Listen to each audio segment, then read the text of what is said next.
Là, tu, tu me poses une colle en vrai.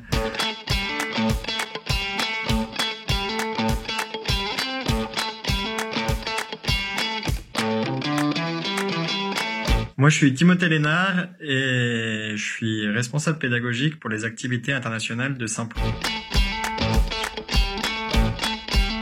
Alors moi, j'ai fait des études d'économie et d'histoire économique à Londres, à la London School of Economics. En fait, j'ai switché vers l'histoire économique parce que ce qui m'intéresse plus que la théorie, c'est la pratique, quoi. Et j'avais vraiment envie de comprendre comment les pays s'étaient développés, quels étaient les enjeux de développement, etc.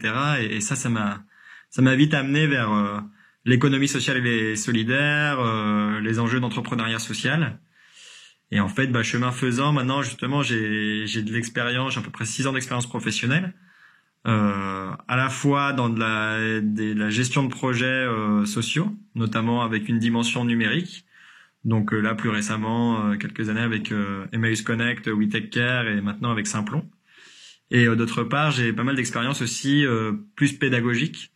Donc à différents niveaux, mais voilà, d'enseignant, j'ai été instituteur au lycée français de Mexico, j'ai été prof au collège, j'ai été formateur pour adultes et aujourd'hui je suis responsable pédagogique avec aussi un rôle un peu d'ingénieur pédagogique. Alors moi je travaille pour Simplon, qui est un réseau international de formation au numérique, donc aux compétences et aux métiers du numérique, mais avec vraiment une vision sociale et inclusive.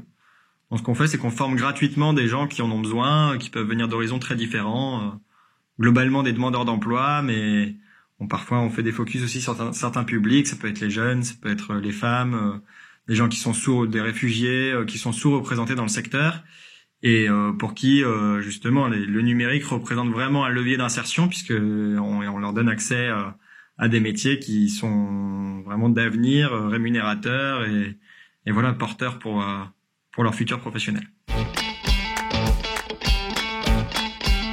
Alors moi, chez Simplon, du coup, comme je suis responsable pédagogique pour l'international, on est dans une 20aine de pays et je suis en charge un peu, alors heureusement j'ai des relais un peu locaux, mais d'aider en tout cas tout l'effort de recrutement des formateurs. C'est pas facile de trouver des développeurs qui veulent devenir formateurs, donc ça déjà c'est un gros enjeu. Ensuite, de les onboarder, en fait, de les former aussi. Je fais beaucoup de formations de formateurs. On a une formation de formateurs à la pédagogie active, à l'approche par compétences, qui est notre modèle à Simplon. Et donc, on les forme sur 5 jours au début de leur parcours avec nous. Et voilà, c'est assez passionnant de les voir s'améliorer là-dessus, alors que c'était pas du tout leur métier à la base d'être formateur. Et puis après, voilà, on a aussi tout un accompagnement pédagogique. On essaie d'animer une communauté dans la durée, quoi. Je crois que je viens de le dire. Moi, je pense que ce qui me plaît le plus, c'est les formations de formateurs.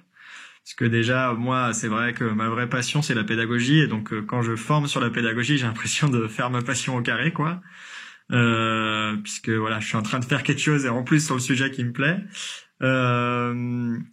Et en plus, ce qui est vraiment intéressant, c'est que c'est vraiment un miroir, quoi. C'est que, quelque part, on développe une vraie complicité et de l'empathie avec les formateurs, puisque nous-mêmes, on se met en position de les former et on voit que c'est pas un métier facile, c'est les choses, elles se font pas toutes seules, que ça prend du temps, que c'est normal, que c'est laborieux, mais que finalement on y arrive et quand ça marche, c'est super valorisant.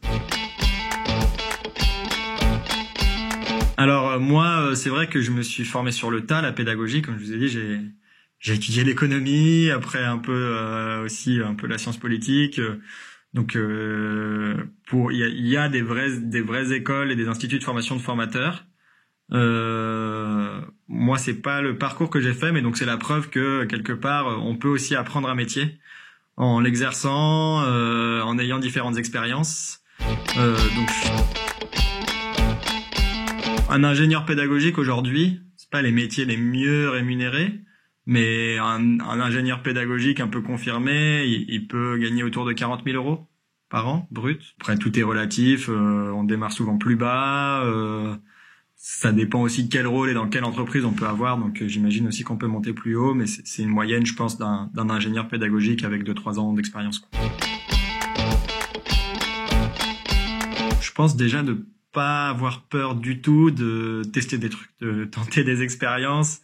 Et je pense qu'on se dit souvent, si je fais ça, ça veut dire que je me ferme cette porte et que c'est soit ça, alors qu'en fait, moi, j'ai l'impression d'avoir toujours réussi. C'était pas facile, mais on va dire que c'était pas du tout, j'ai pas ressenti ça comme difficile ou impossible de combiner différentes choses, différents intérêts que j'avais. Parfois effectivement ça pouvait être dans la durée, j'ai fait ça et après j'ai fait ça, mais ou alors d'évoluer dans une entreprise pour développer de nouvelles compétences et donc de pas avoir peur de tester des choses. Et ça veut pas dire que vous ouvrez une porte que vous pourrez plus jamais refermer et que vous dites adieu à un autre projet parce que la vie professionnelle est longue et donc il y a le temps quoi. Tester. Pourquoi les alligators vont en prison? Parce que les crocodiles. Alors ma chanson du moment, c'est une chanson TikTok que je pense que tout le monde a entendu au moins une fois. Elle s'appelle Love N1TT de CK. Et bon, si ça veut rien vous dire comme ça, mais si vous l'écoutez, vous l'avez entendu 10 000 fois quoi.